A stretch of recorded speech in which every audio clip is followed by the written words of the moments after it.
P സരിന് party ചിഹ്നമില്ലെന്ന CPM-ന്റെ പ്രഖ്യാപനത്തിൽ തന്നെ ഉണ്ടായിരുന്നു തെരഞ്ഞെടുപ്പ് തന്ത്രത്തിന്റെ പൊരുൾ. സരിൻ മുരളി മന്ദിരത്തിലെത്തിയതോടെ അത് കൂടുതൽ വ്യക്തം.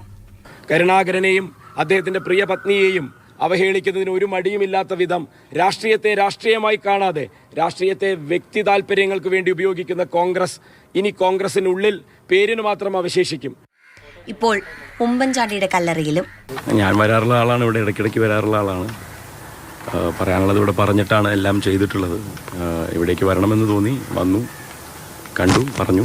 സന്ദേശം വ്യക്തം.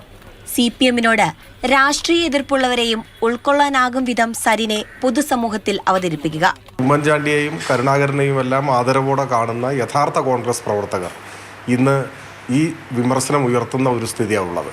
അവരുടെയൊക്കെ കൂടി പിന്തുണ സരിനുണ്ട് എന്നാണ് ഞാൻ മനസ്സിലാക്കുന്നത്. NSS ജനറൽ സെക്രട്ടറി സുകുമാരൻ നായരെയും SNDP ജനറൽ സെക്രട്ടറി വെള്ളാപ്പള്ളി നടേശനെയും സരിൻ കണ്ടു. മിടുമിടുക്കനാണ്, നല്ല വിദ്യാഭ്യാസം, വിവരമുള്ളവരാണ്. ഞാൻ കോൺഗ്രസിനെ പറ്റി ഒന്നും പറയാം, അതൊരു ചത്ത കുതിരയെ പറ്റി ഞാനറിയാവുന്നതാണ്.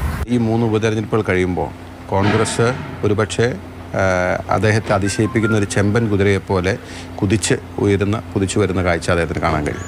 പി സരിന്റെ സ്ഥാനാർത്ഥിത്വം തന്നെ അടവ് നയമാണെന്ന് CPM സ്വന്തം അണികളോട് തുറന്നു പറഞ്ഞിട്ടുണ്ട്. പിന്നാലെ സകല അടവുകളും പുറത്തെടുക്കുകയാണ് party. News desk, Mathrubhumi news.